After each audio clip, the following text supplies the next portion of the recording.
When you're working with a team of 30 people, there's a relationship you build up.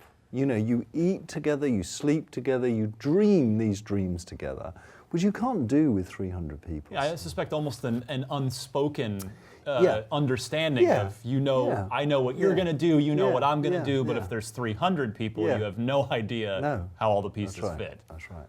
So there's that side of it. Then plus, there was this fascinating thing of being a senior vice president of Electronic Arts.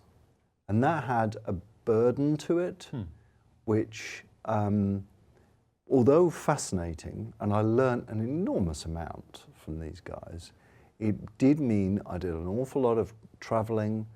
I did an awful lot of things which weren't to the core of what I was, which was a designer and a coder.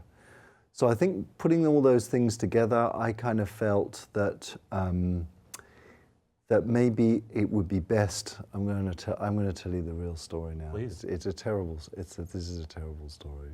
It really. That's what the show is for. It's going to show me in such a bad light. So I was thinking about, what should I do? Should I say to Electronic Arts I want to resign as vice president? Should I say that?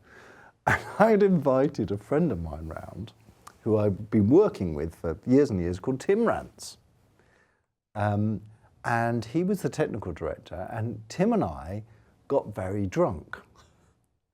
This is the absolute truth. We got very drunk, and Tim said, yeah, you should leave, really. What's the point in staying? You should leave. And I said, yeah, let's write the email. And so I write out this email.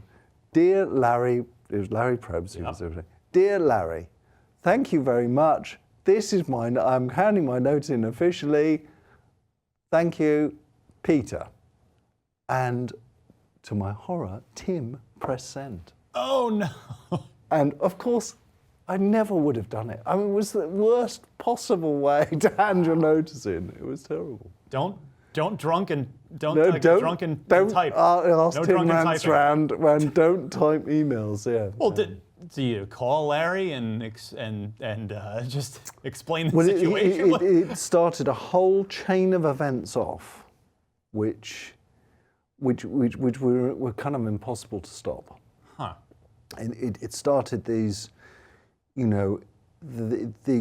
straight away they got very, as you would, and as actually Microsoft did as well, they got very paranoid about me leaving and taking everybody with me and setting up a new studio. So you put the thought in their head with your drunken mistake. Exactly. It was too late, to actually.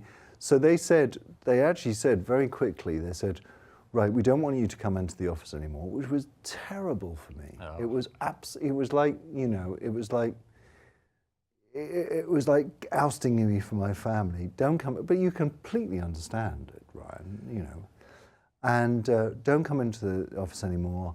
We're going to shut down Dungeon Keeper, and we want you to act out your notice period in what's called garden leave, where you sit and do nothing. And I said, there's no way. Look, I would rather finish Dungeon Keeper under my own steam. So we actually wrote most of Dungeon Keeper at my house. Wow. And with Simon and Dean Carter, Mark Healy, who now runs Media Molecule, John T. Barnes, who's a senior producer at Bungie. Bungie, yeah.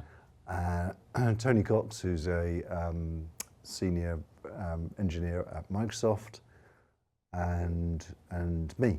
Yeah, it's the seven of us did it. So, would you take back that email if you could? Yeah, absolutely. Yeah. It was such a silly thing. Wow. To do. It was just so unprofessional.